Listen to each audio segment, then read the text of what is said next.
ಯಾವತ್ತೂ ನಮಗೆ good opinion ಇದೆ ನಮ್ಮಲ್ಲಿ. ಯಾರೂ ನಮ್ಮಲ್ಲಿ ಕಂಪ್ಲೇಂಟ್ ಅಂತೂ ಯಾವುದೂ ಇಲ್ಲ. ನಾವೆಲ್ಲ ಸ್ವಚ್ಛತೆಯಿಂದ ಹಿಡಿದು ಹೊರಗಡೆ ಕೊಡೋ ತನಕ ನಾವು ಅವ್ರಿಗೆ ರೆಸ್ಪೆಕ್ಟ್ ಕೊಡ್ತಿದ್ದೀವಿ. ದಾವಣಗೆರೆಯಲ್ಲಿ 25 ರೂಪಾಯಿ ಬಿರಿಯಾನಿ ಕೊಟ್ಟಿದ್ದ ಕಾರಣ ಈ ರೀತಿ ಕೊಡ್ಬೋದು ಅಂತೇಳಿ ನಾವು ತೋರಿಸಿದ್ದೀವಿ. ಎಲ್ಲ ದಾವಣಗೆರೆ ಬಡವರು ಬಗ್ಗರು ಎಲ್ಲ ತಿನ್ಬೇಕಂತೇಳಿ ನಾನು ಮಾಡಿರೋದು. ಇದು ಮುಂಚೆ ಮಾಡಿರೋದು ಎಲ್ಲ 100 ಅವಾಲೆ ಆ ಕಾಲದಲ್ಲೇ 100 ರೂಪಾಯಿ ಮೇಲೆ ಬಿರಿಯಾನಿ ಅಂದರೆ 100 ರೂಪಾಯಿ ಶ್ರೀಮಂತರ ಬಿರಿಯಾನಿ ಅಂತಿದ್ರು. ಇವತ್ತು ಬಿರಿಯಾನಿ ಅಂದ್ರೆ ಬಡವ್ರ ಬಿರಿಯಾನಿ ಅಂತ ಹೇಳ್ತಿದ್ದಾರೆ. ಈಗ 18 ವರ್ಷದ ಕೆಳಗೆ ನಾನು 25 ರೂಪಾಯಿ ಕೊಟ್ಟು ನಮ್ಮ ಬಡವ್ರು ತಿನ್ಲಿ ಅಂತೇಳಿ ಮಾಡಿದ್ದೆ ನಾನು. ಈಗ ಅದನ್ನೇ ಎಲ್ಲ ಕಡೆಗೂ ನಡೀತಾ ಇದೆ. ಪ್ಲೇಟ್ ಇವತ್ತು 80 ರೂಪಾಯಿ, 4 piece chicken, 1 boiled egg, 1 plate rice ಇರುತ್ತೆ. ಸಣ್ಣ ಅಂಗಡಿ ಮಾಡಿದಾಗ ಎಲ್ಲ ಹೊರಗಡೆ ನಿಂತು ತಿಂತಿದ್ರು. ಗಾಡಿ ಹೋಟ್ಲು ಮಾಡಿ ನಾನು ಮಾಡಿರೋದು.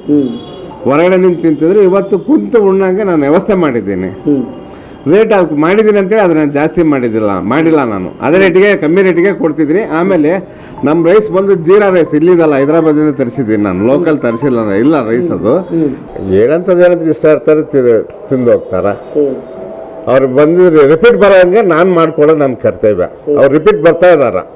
ಮನೆಯಲ್ಲಿ ಹೋದ್ರೆ ಈ ಸೌತಿ ಹೋಟ್ಲಿಂದ ಬಿರಿಯಾನಿ ತಾಂಬ ಅಂತ ಹೇಳ್ತಾರೆ.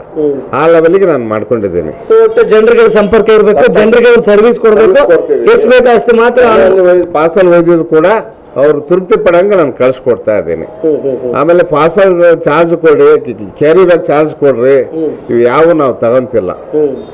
ಬಿರಿಯಾನಿ ರೇಟ್ ಏನಿದೆ ಅದೇ ಕೊಡ್ತೀವಿ. ಅದು ಇಲ್ಲದೆ ನಾವು ಹೊರಗಡೆ ಊಟಕ್ಕೆ ಹೋಗಿ ನಮಗೆ 4 ಪ್ಲೇಟ್ ಕೊಡ್ರಿ ಅಂದ್ರೆ ಆ ಪ್ಲೇಟು ಫ್ರೀ ಕೊಡ್ತೀನಿ ನಾನು. It's good service. ಸೊ ನೋಡಿದ್ರಲ್ಲ, ಒಂದು ಬಿರಿಯಾನಿ, ಅದ್ರ ಜೊತೆಗೆ ಕುಷ್ಕಾ, ಕಬಾಬು, ಫಿಶ್ಶು, ಸೊ ಎಲ್ಲ ಐಟಮ್ಸ್ ಕೂಡ ತುಂಬ ಚೆನ್ನಾಗಿ ರೆಡಿ ಮಾಡ್ತಾರೆ. ತುಂಬ ಚೆನ್ನಾಗಿ ಟೇಸ್ಟ್ ಕೂಡ ಇರುತ್ತೆ.